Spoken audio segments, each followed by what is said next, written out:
Hello, welcome to our talk, Hi guys, it's Bryn. Maddie. Hope everybody's had a good week. This past weekend, Maddie and I went to Vancouver. Maddie came out from the prairies where she lives now, and we did a little day trip, went down on the east side of Vancouver where a lot of the homeless community lives. We put together some harm reduction packages and just handed them out, asked what people needed, made some connections, and did a little bit of outreach work. Yeah, it was really good. I really Yeah. enjoyed it. It was so much fun, honestly. Yeah, it was great. We spent quite a few hours down there, and it's very eye-opening. It's very different to where both of us live right now. When we refer back to the opioid crisis that we talked about in our first episode, it is like so apparent in somewhere like Vancouver. So, with that being said, all of the harm reduction packages that we put together, we thought, well, why don't we talk about harm reduction? What is harm reduction? How does it work? Who's it for? There's so many different questions that we get asked on a day-to-day basis. So we're going to try and answer as many of them as we can to the best of our knowledge. And if you guys have more questions, please ask and we'll find answers for you.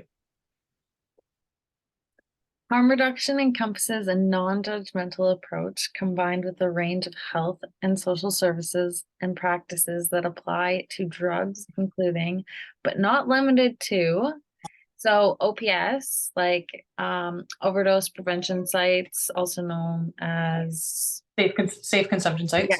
Yeah. Depending on like where you live, they're called different things, but yeah. So people can go in, use, and be monitored, so it prevents overdoses. Needles and syringe program. So people are able to access needles, syringes, all the needs around that. Yeah. Oh my gosh, my dog will not stop.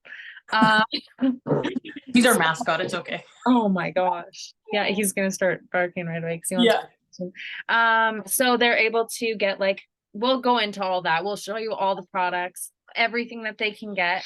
Narcans as well. Okay, what's it? It stands for opioid agonist therapy. Yeah, okay. So that's basically like their alternative treatments, I guess you'd say. So they can limit their actual street drug use and turn it to alternatives so that they're able to block receptors and use less, basically, kind of. We'll get into a little bit. And then more is housing, treatment, and legal and paralegal services, drug testing services, and peer support programs. So yeah, no, go ahead. Go ahead. Okay. Harm reduction is effective at keeping people alive. People ask us this all the time. How does it work? Well, when you provide safe and clean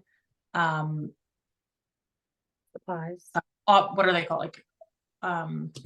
Objects, I guess. Instead of them reusing pipes, reusing needles, they're preventing disease and illnesses, viruses, all sorts of things, and then also keeping the community around them safer too. So we're preventing the transmission of HIV, viral hepatitis, we're reversing overdoses, improving quality of life, and connecting people to broader health services. So we're going to get into some frequently asked questions. We've got a couple noted already. As you can tell, we're kind of reading off of some notes right now, and we'll elaborate into a little bit more. Before we get into the frequently asked questions, maybe we should talk a little bit about what the harm reduction supplies are, and then we can go into the frequently asked questions. Yeah. So do you want to show some of the supplies? Yeah, absolutely. So I've got this is what we pack them in. They're just sanitary bags that go in women's washrooms. Honestly, generally what they're in. Sometimes they're in like plastic bags, whatever somebody has to pack them in. It doesn't really matter. It just gets thrown out anyways. But you can also put all your garbage in them too. So, and then it's sanitary. So this is a needle kit, or on the street would be called a rig kit. It comes with a tourniquet. This one that we packed, we did 10, there's 10 uses in this bag. So it'll come with 10 needles. These are 1 mil cc rigs, needles, syringes, whatever you want to call them. So there's 10 in there, and then you will get things like this. I'm just going to open one so you can actually see what it is. It is referred to as a cooker. Somebody's drugs would go in there. They would light it underneath down. It also comes with a filter in there so they can filter out any debris that gets in there. It also comes with alcohol swabs. Generally, people will use them to clean the area that they're going to inject into. A lot of people also just use them to clean up their hands after, get drugs off their hands, whatever they need. So that's kind of what comes in a rig kit. You want to should I do all of mine right now? Yeah. Okay, I'll just go. I'm just gonna clean up. Give me 2 seconds. So then there's this little one. It's your smoker kit. So again, comes with alcohol swabs. Not that you're going to be cleaning anything specifically when you're inhaling, but just to be cleanly. A lot of times people will smoke things off of tinfoil. So they would ideally use a piece of square tinfoil as such. I'm trying to get it apart here. So their stuff just goes on a piece of tinfoil, and they would ideally use a glass straight pipe. We also have straws that people use as straight pipes as well. They're just paper. Also known as, also known as hooters. Hooters, yeah, straight pipe hooter. This is called a push stick. When you're using glass to smoke any substance, it builds up resin, and they will ideally just use a push stick to clean up the resin, and they can continue to smoke it. And then we've got these handy dandy things. They are screens, very hard to see, but they come in a little pack. I think there's about 20 or 25 in this little pack.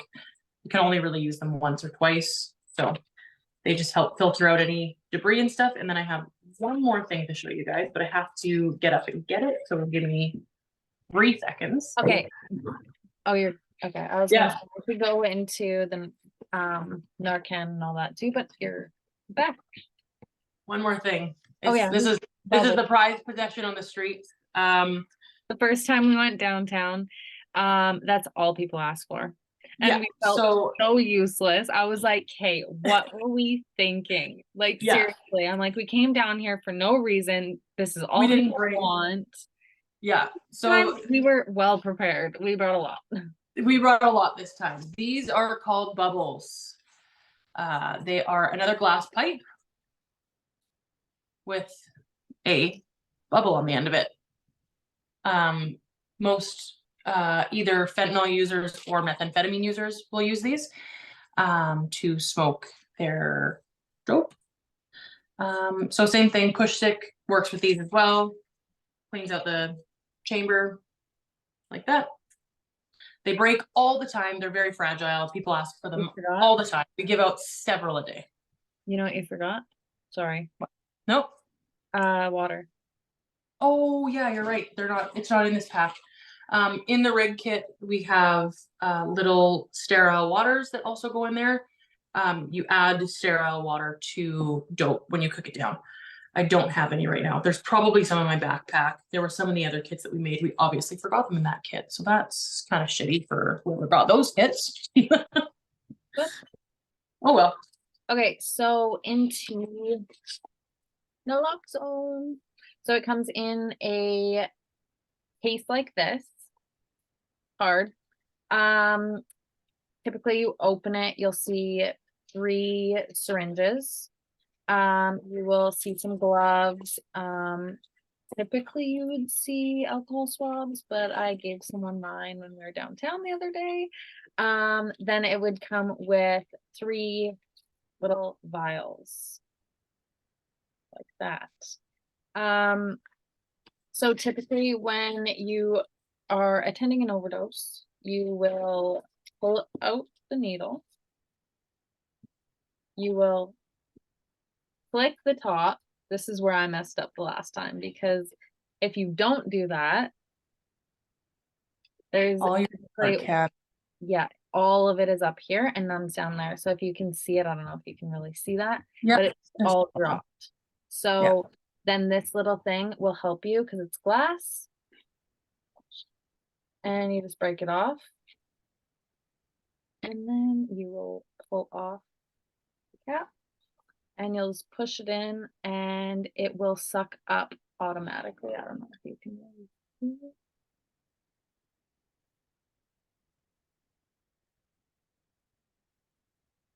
It's a slow process. When you are pulling the syringe back, you pull and then the air will like suck the Narcan into the needle. That was a very slow demonstration, That just for was, anybody who is yeah. wondering. When you are doing an actual overdose, you can do it much quicker. You want to get the air out. All over. So yeah, then you'll flick it or push it up and then you'll flick it, push it all the way up until a little bit comes out. And then you will just, I wish I had an orange or something. And then you would just put it typically either in your arm Kind of, or your yeah, thigh. fatty tissue. You can do it in like the arm, thigh, butt. And the really important thing about these needles is that when you administer them, you want to push the syringe in until you hear a click, Yeah, and I'll the do needle that. actually retracts. So I'll just push it back into here. Yeah. And then you will see, I don't know if you can see that, I hope you can. And it just goes back in and there's nothing there. So when you go to pull it out, there will be nothing there. So you cannot get anything transferred to you. But Yes. if people were to move, like I've had me attending an overdose and I went to go do that and they move and I've had a needle turn in them. So when Yes. you go to pull it out, it's like it won't go back in. So then, Yes. but either way, good. Yeah. The needles, and they can never be reused ever again. So Yeah. it's safe for them, safe for us. And then the only other thing that I don't really have right now is a sharps container. Yeah. You'll see sharps containers. I mean, you see them in bathrooms pretty much anywhere these days, because not only do drug users use them, but people who have diabetes and, other needle users need to dispose of them properly. So both Narcan needles and other needles go in sharps containers. One thing that I wish I would, one thing I wish that was different about like street needles was I wish that they did that. So they actually, I Yes. used to live in southern Alberta, and there was a safe consumption site there. It was the most used safe consumption site in Canada the first year it opened, with 101,000 uses. Mhm. Crazy numbers, like bigger numbers than some Vancouver spots. Yeah. And that consumption site specifically talked about bringing in those needles that did retract, Mhm. mainly for the safety of the community. Mhm. Obviously, we're talking about safety for everybody, but Yeah. one of the biggest triggers for a lot of the public is that needles get left around, and that's how you get a needle poke, that's how you contract something, whatever. Yes, it does happen. Not all the time people put them in sharps containers. We obviously advise it as much as we can. We pick them up when we see them. But the biggest thing about retractable needles is the expense behind them. They are much more expensive. And it really, at the end of the day, depends on the funding that whatever organization has to bring in what they can. Yep. So they do make them. They are expensive. So then the next thing is the nasal Narcan. So This one is super easy. You Yes. literally just put it up the nose and you push this up. That's Definitely done beginner deal. friendly. And it is a little bit stronger than one Narcan or one naloxone or whatever. Let's be real, it's a lot stronger. Yeah. So in one vial of Narcan, can you hold up a vial of Narcan? There is 0.4 milligrams in one vial, whereas a nasal Narcan Is- has 4 full milligrams. Yeah. It's a big difference. So nasal Narcan is these ones that we carry anyways, these 4 milligram ones are to be used in extreme emergent situations only. Hypothetically, if you don't have a kit on you, or if your individual is not breathing, has lost color, no pulse, no life signs at all. That's when a nasal would come into play. The one thing that we kind of had discussed before doing this was, and many people have asked, can you use a nasal Narcan when somebody isn't breathing? Because typically, like you think about it, okay, well, they need to breathe it in so they can get so it can get through their system. But actually, it goes through your, like, sinks into your blood, basically. Yes, And it's your brain almost immediately. yeah, And we will post a link because we argue it all the time. People argue about it literally daily. And we did a little bit of research before we talked about it. So we will post a link at the end, kind of debunking it. It's just, I think the biggest thing is just to use it in extreme emergency cases only. and it does kind of make sense. And I know this isn't really like human related, but I remember somebody telling me a story about how there was a dog overdosing. Mm-hmm. They literally grabbed just a little vial, they put a little bit on their finger, and they rubbed it on the dog's nose. They kept doing that until the dog started responding as they were doing CPR on the dog. So, I mean, it's really no different than this being just on the inside of a human's nostril, because I Yeah. guarantee you it would work the same as, I don't know for sure, but I mean, if you were to do it on your finger and shove it up your nose, Mm-hmm. probably For would. sure. Yeah. So interesting. You can also use it on a dog, but just do some research on that because I don't really Yeah. know about that. Yeah. It's very common to see animals overdosing. Unfortunately, there are a lot of street community people that have pets and dogs. It w- Everybody has got their own opinion on it. It is unfortunate to see them on the streets, but it does happen. honestly, the best dogs you'll ever meet. The best behaved So dogs. chill. They're Yes. so chill. Yeah. They just follow their owner around. Yeah. No, They're very loyal. they are so loyal. They won't even do anything. Like they're No. just there's I'm just like mind blown because you'd think like they'd not like they wouldn't be well behaved because of all the things that they see. You'd think they'd be kind of reactive because like sometimes there's a lot of commotion. Like my dog's more vicious than those dogs. Yeah. I'm like, my dog will Totally. eat you. Yeah. Yeah. It's crazy. Not what I truthfully expected. Yeah. At all. That was It's one of like, one of the biggest things I noticed when I moved here. yeah, And seeing some of the street dogs, like they're just so chill. It's actually crazy. Yeah. snakes on the other hand, I don't know about them. But that's a whole different story. Um, so into like frequently asked questions about harm reduction. Does harm reduction enable drug use? This is kind of like a tricky question, and it like everybody has their own opinion. Mhm. Does harm reduction enable drug use? I would say it encourages healthier choices in a lot of Yeah. ways. Yeah. Some people may say, oh, well, you're supplying them stuff to continue to use drugs. Yes, we are, Mhm. but in the end, we are doing it so they make healthier choices rather than sharing needles or like spreading diseases, or it's a lot of healthier ways. And harm Mhm. reduction isn't just It's not just this Right. stuff. This Yeah. is not the only harm thing that harm reduction is. Harm reduction, like we talked about earlier, is housing. It's overdose prevention sites, um, treatment, legal aid. Like there's we encompass all of the services to help these individuals make healthier choices, push not push them, but like encourage them to recovery, whatever their needs are. Yeah. Yeah.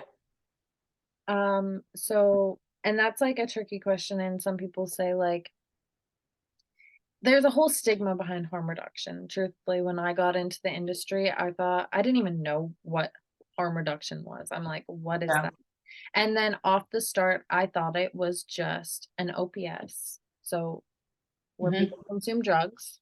I Yeah. thought it was a Narcan. I thought it was the supplies that we hand out, basically everything that we just showed you, Yeah. until I got digging in and finding all the research and continuing my education.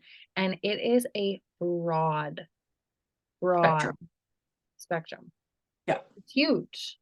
Yeah. And like there's many things that we didn't even list that Mhm. fall under harm reduction. There's Like if so many for things. instance, a homeless shelter, that's harm reduction. Mhm. There's lots of things out there that are preventing harm to others. So the next question is, does harm reduction work? Yeah, it does. Absolutely it does. Absolutely Or it does. treatment. Does treatment work? Yes, you see people in recovery every day. Hmm. Yeah. Um, do people continue to utilize the OPS? Yes, to limit to limit using on the streets to help the Mhm. community. Yeah. There's a peer support program, people cleaning the streets of cities. There's not only that, peer support programs could be working within a nonprofit organization like Yep. the organization that me and Bryn, well, I used to work for and Bryn currently works for. They have people who are in addiction, and they work for money. Mhm. Um, so yes, it gives them stability. So I would personally say harm reduction does work. Absolutely. I think there's a huge stigma behind what harm reduction really is. Yep. Sorry, guys, I'm just looking at my notes here. What are some of those other questions, Maddie? Who is harm reduction for? Harm reduction is for anybody, literally Any. anybody. Yep. Doesn't matter who you are, where you're from, what your story is. You can walk into your local pharmacy and literally ask them for a Narcan. You can ask them for supplies. Typically, most pharmacies, I believe, have supplies. Yep. Um, especially if they are a part of the addictions program. Um,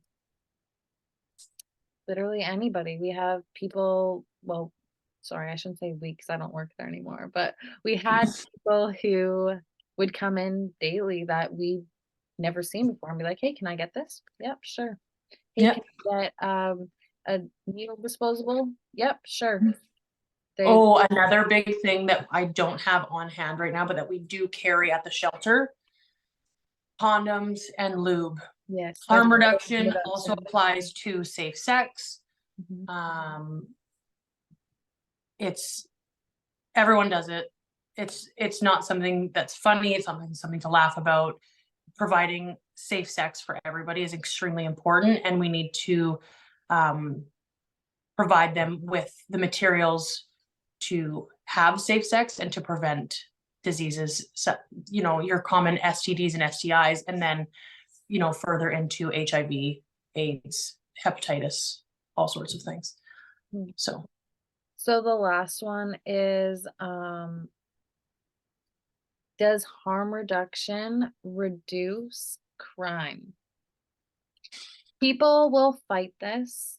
Mhm. People will have their own opinion. Yeah. Um, but I would say yes, it does. Because Mhm. let's say somebody who is in active addiction, they're facing all these criminal charges. They are in a completely different mindset during addiction. They Mhm. go into treatment. They gain their stability, they get healthy, they learn how to cope with certain things that they've been pushing down for a while, and they come to the realization of their compulsiveness within their addiction. Mhm. Typically, not in every Yeah. circumstance, but typically it is they're fighting for what they want in that time. Yeah. So I would say treatment is a wonderful harm reduction approach when it comes to reducing crimes. Mhm. Um, I wanna get into the OAT program a little bit because we talked about it right at the beginning. OAT is opioid agonist therapy, which is usually there's a couple different substances. There's medical grade fentanyl usually. There's that have other medications in them to curb um, cravings and such. Um, Names that you might have heard of are methadone, Suboxone, Cadian. I think there's one other one I've heard of that I can't remember the name of. A lot of our individuals are on them, and there actually is evidence that suggests harm reduction services like the OAT program reduces crime because they are on a medical grade substance that doesn't have all of the other um, straight lace drugs on them. Helps them think clearer, helps them actually lead like functioning lives while still dealing with that addiction. So, yeah. um, yeah, I would say like it's actually a wonderful approach. Yes. Typically, when people start going into treatment, they will still be on that. Yeah. It's not the same as methamphetamines, fentanyl, No. heroin, No, it's whatever. It's not completely the same. no, it's medical grade. So, like, for example, and I didn't really know this, and I should have known this. I was just in my head. But Yeah. so when people are on it, and let's say they're in treatment and they get drug tested, like they typically do, it actually comes back as like a prescribed medication on the thing rather than fentanyl or whatever it is, just because it like I should have known this. I just feel stupid not knowing this. But um so yeah, it does show up different. But typically they'll start off at they start off at 30 or 40. I can't remember. And then Depends on what their use is at, but they start off. I think it's 40. Yeah. And then they go up by tens every Yes. 3 days. They get monitored by a doctor, and then they continue going up until they are at a stable dose. So once they go into treatment, they're at that stable dose. They can continue that Yeah. until they find their stability and Yeah. they're feeling good in their treatment program, and then they can slowly go down off of that. It's not a Yeah. lifetime thing. It No. is just to help them find that stability Yeah, and and it's to curb the curb craving. curb the craving, Yeah. and then they're able to slowly go down. Think of it like a nicotine patch Yeah. for because, drugs aren't the only addiction out there. No. So, and we can get into that another day. Mhm. Pills are a huge thing. Yeah. Yeah, Um, doctors there's lots of questions surrounding harm reduction. There's definitely more that I'm even thinking of right now that I'm sure we could get into in another episode. But if you guys have any questions, please ask them. Mhm. There are no stupid questions. So just ask away, please, and we will do as much research as we need to. We will, you know, connect with resources that we have, Mhm. and we'll find the answers for you. Most definitely. One thing that I do wanna talk about though, in future is when people are in addiction, and coming out of addiction and its relation to sugar. Oh, yes. People Yeah. with addiction crave sugar. All they want is juice, freezies, like anything with sugar. Candy. Why is that? And we want to dig into that. I do. It is so interesting. And I now work in a recovery house with females, and it's actually interesting to like see both sides of the spectrum of people in addiction and people coming out of addiction because it's still there. Like that craving of sugar is still there. And I actually had a conversation with a female tonight about that, and she was like, "I just wanna pop so bad." I'm like, "It's freaking 9 o'clock at night. You do not wanna pop. Let's" No. I was like, "Do you wanna know why?" I was like, "Did you used to do down?" She's like, "Yes." I was like, Interesting. Yeah. "Interesting." So Same the thing. reason for that is because fentanyl is, I mean, it is always laced or cut with sugar or sweeteners, stevia, stuff like that. So So they're constantly inhaling sugar. And not only are they addicted to the substance, but they're also addicted to the sugar. Mhm. So Interesting. So very interesting. we'll do The, more research on that, and we'll dig yeah. more into that, and we'll talk to more people about it because Mhm. we know one individual in particular who is now diabetic due to it. Yeah. Um, but yeah. So if you have any questions, if you'd like to join us on our future podcast, feel free to reach out on our Instagram, comment on our YouTube or TikTok, TikTok. Yeah. and we will see you all next week. Thanks for coming to Yard Talk.